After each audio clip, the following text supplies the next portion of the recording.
Welcome everyone to our YouTube channel. आज के video में linear equations in one variable ये यूनिट का फिफ्थ प्रॉब्लम स्टडी करेंगे। तो क्वेश्चन आपके सामने है, देखो यहाँ क्या लिखा है। यहाँ लिखा है सॉल्व द इक्वेशन। एक यहाँ पे फ्रैक्शन फॉर्म में इक्वेशन दिया है, इसमें लिखा है 2x minus 1/3 minus 6x minus 2/5 equal to 1/3। हमें इसको सॉल्व करना है और सॉल्व करके यहाँ पे x फाइंड आउट करना है, और फाइंड आउट होने के बाद हमें चेक करना है कि जो हमने फाइंड आउट किए हैं वो सही है कि नहीं, क्योंकि यहाँ पे लिखा है एंड चेक द रिजल्ट। तो अगर एग्जाम में इस टाइप का कोई प्रॉब्लम आता है और वहां अगर लिखा है चेक द रिजल्ट, तो फिर आपको चेक करने की स्टेप्स शो करना जरूरी है। लेकिन अगर नहीं लिखा है तो फिर आप उसको रफ में सॉल्व किए तो भी चलता है, क्रॉस चेक करने के लिए। ठीक है, फिलहाल हमें यहाँ पे इसको सॉल्व करके एक्स भी फाइंड आउट करना है और उसको चेक करना है। तो चलो प्रॉब्लम सॉल्व करेंगे, हमारे साथ साथ आप भी सॉल्व करो, बुक और पेन लेके बैठ जाओ। ठीक है, तो हम इसको सॉल्व करेंगे। सबसे पहले गिवन इक्वेशन हम यहाँ पे लिख लेंगे। तो गिवन इक्वेशन इज, तो गिवन इक्वेशन आपको एज इट इज लिखना है। तो ये हम यहाँ गिवन इक्वेशन ले लेंगे। तो ये हमने ले लिया है। इस टाइप के प्रॉब्लम सॉल्व करते समय आपको सबसे पहले ये चेक करना है कि गिवन इक्वेशन लीनियर इक्वेशन है क्या और उसमें वन वेरिएबल है क्या। ठीक है, तो अगर आप प्रॉपर्ली चेक करेंगे ये पूरे इक्वेशन में सिर्फ एक ही अननोन है, वो है एक्स। देखो हर जगह एक्स है, इसका मतलब ये हो गया इन वन वेरिएबल। लेकिन ये वेरिएबल का पावर क्या है, तो एक्स का पावर यहाँ पे 1 है, इसका मतलब ये हो गया लीनियर इक्वेशन। अगर वेरिएबल का पावर 1 होता है तो वो लीनियर इक्वेशन होता है। वेरिएबल का पावर अगर 2 होता है तो फिर वो क्वाड्रेटिक इक्वेशन बन जाता है। तो फिलहाल ये है linear equation in one variable, और यहाँ पे हमें एक्स फाइंड आउट करना है। तो हम क्या करेंगे, यहाँ देखो इसको सॉल्व करने के दो तरीके हो सकते हैं। पहला तरीका यह है कि आप चाहे तो इसको क्रॉस मल्टीप्लीकेशन से सॉल्व करो, ऐसे क्रॉस मल्टीप्लीकेशन से सॉल्व करो, या तो दूसरा तरीका है कि आप यहाँ पे एलसीएम निकाल के सॉल्व करो। कोई फर्क नहीं पड़ेगा, कोई भी वे से सॉल्व करो, आंसर जो है वो फाइनल एक ही आता है। अगर आपको एलसीएम लेना है तो देखो एलसीएम अगर हम ले तो यहाँ पे एलसीएम क्या होगा, हम यहाँ एलसीएम ले लेंगे 15, क्योंकि यहाँ फ्रैक्शन में देखो यहाँ पे क्या लिखा है, डिनोमिनेटर में 3, यहाँ डिनोमिनेटर में 5, यहाँ डिनोमिनेटर में 3 और 5 जो है वो 15 से डिविजिबल है, इसलिए हम इसका एलसीएम 15 ले लेंगे। तो हम यहाँ पे लिख लेंगे टेक एलसीएम। एलसीएम हमने क्या ले लिया, 15। अब आपको क्या करना है, जो नंबर आपने एज ए एलसीएम लिया है उससे पूरे इक्वेशन को मल्टीप्लाई करना है। तो हम यहां पे लिख लेंगे मल्टीप्लाई बोथ साइड बाय 15। 15 से दोनों साइड में मल्टीप्लाई करो, हर एक फ्रैक्शन को, हर एक टर्म को मल्टीप्लाई करो। ये पहले टर्म को भी 15 से मल्टीप्लाई करो। तो हम यहां लिख लेंगे 15 इंटू क्या लिखा है, यहां पे इसको ब्रैकेट में दिए तो भी चलेगा, 2x माइनस 1/3।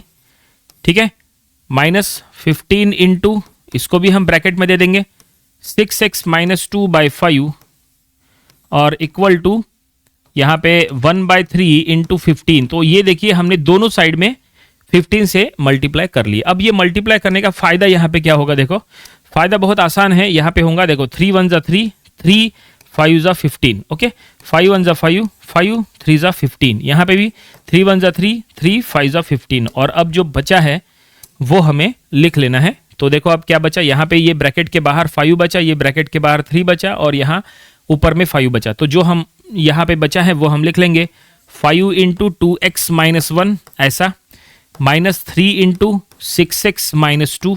ओके, ये और राइट साइड में बचा है ओनली 5। ओके, यहाँ तक ठीक है। और अब इतना होने के बाद क्या करो, ब्रैकेट के अंदर मल्टीप्लाई कर लो। यहाँ पे 5 से ब्रैकेट के अंदर मल्टीप्लाई करो, यहाँ पे 3 से ब्रैकेट के अंदर मल्टीप्लाई करो। लेकिन आप जब 3 से मल्टीप्लाई कर रहे हैं तो 3 के आगे माइनस है, -3 से मल्टीप्लाई करना पड़ेगा इसको भी और इसको भी। और अब चलो देखते हैं मल्टीप्लाई करने के बाद ये क्या होता है। तो ये हो जाएगा 10x, ये हो जाएगा -5। तो हम यहाँ लिख लेंगे, क्या लिखना है, 10x माइनस ऑफ 5, पहला ब्रैकेट को मल्टीप्लाई कर लिए। देन -3 से करेंगे मल्टीप्लाई, तो ये हो जाएगा -18x। ठीक है, और ये हो जाएगा +6। तो लिख लेंगे minus of 18x plus of 6, और राइट साइड में है 5। ठीक है, तो ये हमने ब्रैकेट के अंदर -3 से मल्टीप्लाई किए और ये ब्रैकेट के अंदर 5 से मल्टीप्लाई कर लिए। तो ऐसा हमें इक्वेशन मिला। अब यहाँ पे सिमिलर टर्म्स को प्लस माइनस करो। तो ये देखो 10x और 18x इनमें सब्सट्रैक्शन करो, क्योंकि 18 के सामने माइनस है। तो 10x माइनस 18x ये हो जाएगा माइनस ऑफ 8x, और ये -5 प्लस 6 इसमें भी यहाँ पे सब्सट्रैक्शन करो तो -5 प्लस 6 हो जाएगा प्लस ऑफ 1 और इक्वल टू है 5। ठीक है, अब ये 1 को उधर शिफ्ट करो तो -1 हो जाएगा। So minus of 8x is equal to 5u minus 1। ठीक है, अब 5 माइनस 1 ये हो जाएगा 8x इक्वल टू ये हो गया 4। और फाइनली यहाँ पे अगर x फाइंड आउट करना है तो ये हो जाएगा 4 बाय माइनस ऑफ 8 और 4 1 ज़ा 4, 4 2 ज़ा 8। तो फाइनली हमें x मिल जाएगा यहाँ पे -1/2। तो फाइनली x मिल चुका है। क्या मिला है? x -1/2। जो क्वेश्चन में फाइंड आउट करने के लिए कहा था, गिवन इक्वेशन को सॉल्व करना था, तो हमने सॉल्व कर लिया है और ये सॉल्व करके हमने उसका x का वैल्यू फाइंड आउट किए हैं और ये हमने बाय यूजिंग एलसीएम सॉल्व किया है। हमेशा ध्यान में रखो, जब कभी भी आप एलसीएम निकालते हैं तो जो टर्म एज अ एलसीएम है उससे पूरे इक्वेशन को मल्टीप्लाई करना है और इस तरह से सॉल्व करना है।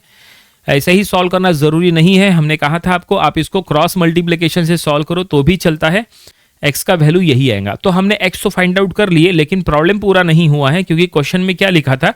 क्वेश्चन में यहाँ पे लिखा था चेक द रिजल्ट। हमें ये रिजल्ट को चेक करना है कि जो हमने x का वैल्यू फाइंड आउट किए है वो करेक्ट है कि नहीं। तो ये क्रॉस चेक करना हो गया। तो ये किस तरह से चेक होगा?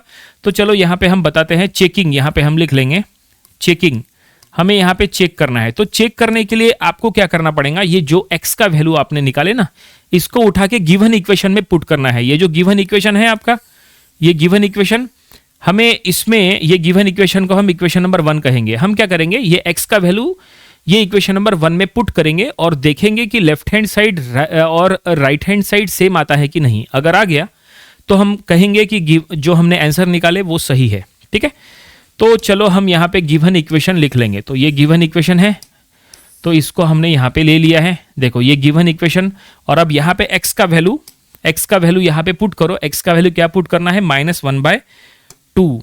तो हम यहाँ पे लिख लेंगे 2 और x का वैल्यू हम यहाँ लिख लेंगे -1/2। तो यहाँ माइनस यहाँ लगा दो, 1/2 यहाँ लिख लो, -1/3। ये देखिए, ठीक है।